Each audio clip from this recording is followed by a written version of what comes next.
In the introductory video, we saw some fundamental concepts of sound. Now, subtractive synthesis. Subtractive synthesis is a method that begins with a complex sound and uses a filter to subtract ranges of frequencies and change the overall timbre. Subtractive synthesis starts with an oscillator. Remember the waveforms we talked in the last video? We start with a full frequency source. This is passed through a filter, which subtracts part of the harmonic content and then is sent to the amplifier that controls the volume and finally to the output. This is the most basic case. Now, each of these stages can be modified through some sort of modulation process. The modulator block could refer to an LFO or an envelope generator. So let's see what I'm talking about. Here we have the operator VST on Ableton Live. We have the oscillator, a small black screen to change the parameters of each of these modules. I have a complex sound here full of harmonics. If I click filter, I will have type of filters. For example, we have the low pass filter. The low pass filter cuts the high frequencies and it allows the low frequencies to go through. On the other hand, a high pass filter cuts the low frequencies and it allows the high frequencies to go through. The parameter resonance is like a little bump around the cut-off frequencies. It adds a brightness to the sound. Bandpass allows frequencies to pass between low and high cut-off frequencies. It is like a combination of high cut and low cut. It cuts both sides. Only a small band goes through. And then we have the notch or the band stop. It allows frequencies to pass above or below high or low cut-off frequencies, which is the opposite of the band pass.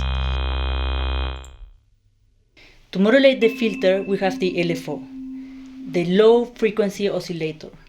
The LFO operates at a lower frequency, below 20 Hz, so we cannot hear it, but we can use it as a control signal.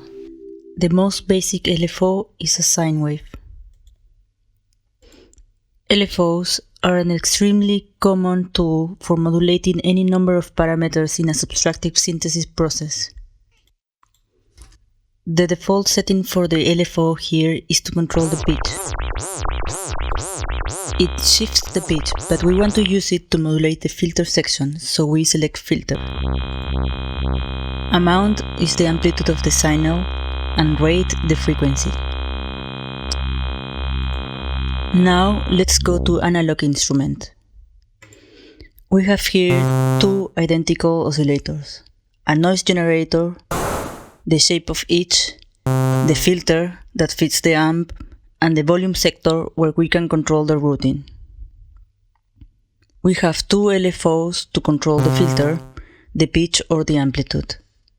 Here you can select if the oscillator goes completely to the filter 1 or if it goes 50-50 to both filters. We have here the wave shapes, sawtooth, sine wave, noise, meaning white noise that contains all frequencies. Controls to adjust the pitch in different degrees, in octave, tones, and at the tune. Because we have two different amps with independent panning, it is also possible to pan each to each side. And this detune is useful if you have both oscillators and you want to detune one to create a dissonance or an harmony. And here you have subs or sync. Subs activates a sub-oscillator 1 octave below the tone. So here in the filter section we have all these type of filters with different choices of slope. Low pass, high pass, notch, and formant. Formant imitates human speech, like bow sounds. And this button here allows you to route filter 1 to filter 2, so it will go from filter 1 to filter 2. And for this section we have a special envelope. either attached to the frequency or the resonator. You can control the attack, the sustain, the decay, and the release. Manual controls are also available. Here, when off is selected, it holds the sustain while pressing the key. But if you select this option, you can loop from the attack to the decay and the release. If we click follow the knob of frequency, it controls also the filter too. The LFO can be assigned to the oscillator to control the pitch, which falls outside of what subtractive synthesis is about, but we can use it as well for the filter or to control the amplifier. The speed of the LFO works either with hertz or with notes. You can select the type of waveform you want to use. The R button is to restart the waveform each time the key is pressed, so each stroke is the same. Offset changes the starting point. This LFO signal can be used to modify the frequency of the filter and the resonance.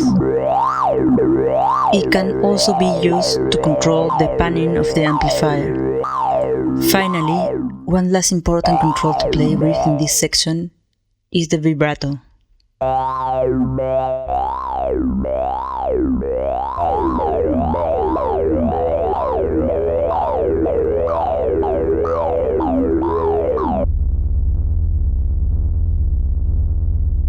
So this was the basics of subtractive synthesis. In the next videos, we are going to take a look at additive synthesis and wavetable synthesis.